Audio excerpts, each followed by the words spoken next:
So today's quiz is going to be on the direction of angular momentum, so that if you should be thinking about that during the lecture, and if you have any questions about finding the direction of angular momentum, you should ask them before the end of class.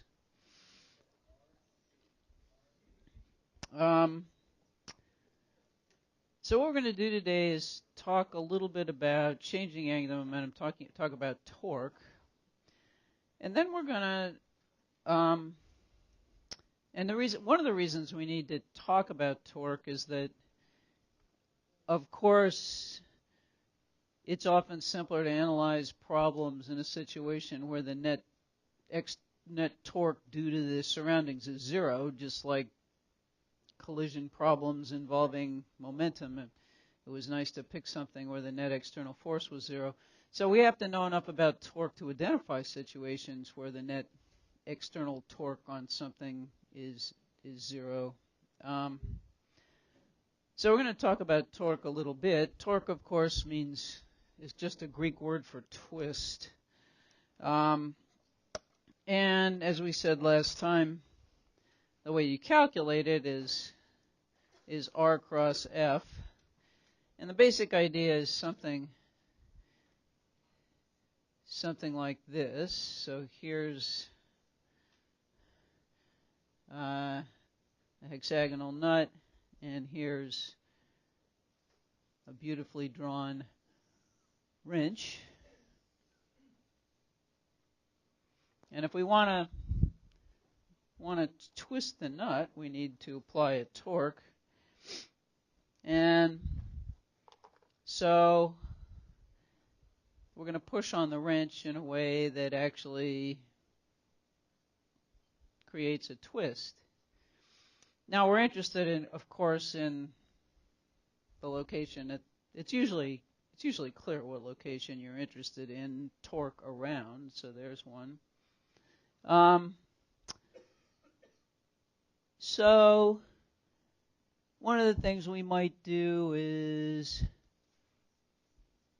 exert a force on the end, just push that way on the end of the wrench, and that would presumably twist the nut. And we could calculate the torque by saying, well, R cross F. So what's R? Well, of course, it's the vector from whatever you've decided the location of interest is to the point where the force is being applied. So in this case, that's our vector R. And the angle. So we have all the usual ways of evaluating cross products and calculating torque. The direction of the torque, since its torque is changing angular momentum, if the direction of torque is the same as angular momentum, it increases it. If it's different, it decreases it. So the direction of torque is going to be the direction of R cross F, which is what direction in this case?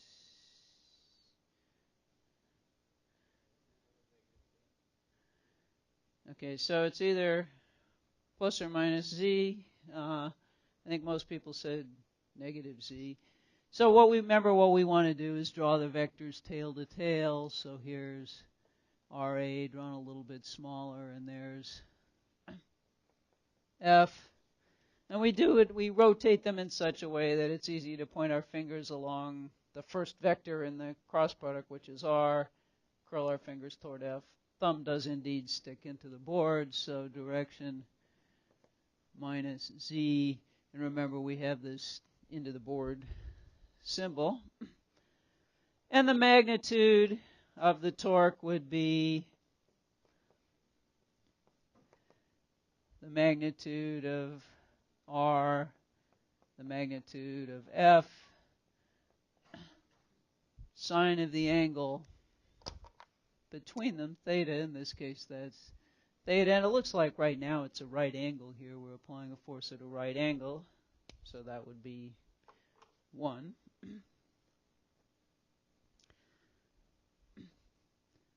So what would happen if we pushed in a different place?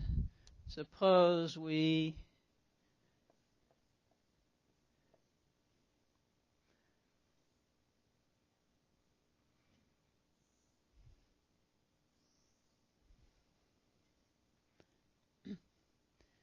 suppose instead of pushing there with a force F, we pushed there with the same force F.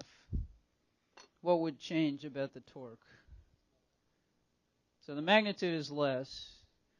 The direction is the same. Okay. And so this is our new R sub A. And so would that make it easier or harder to turn the nut?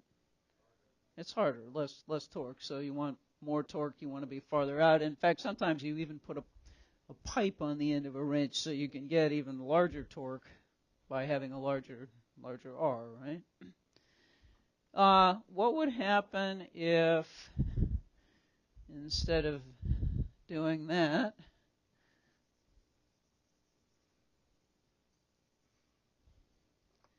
we pushed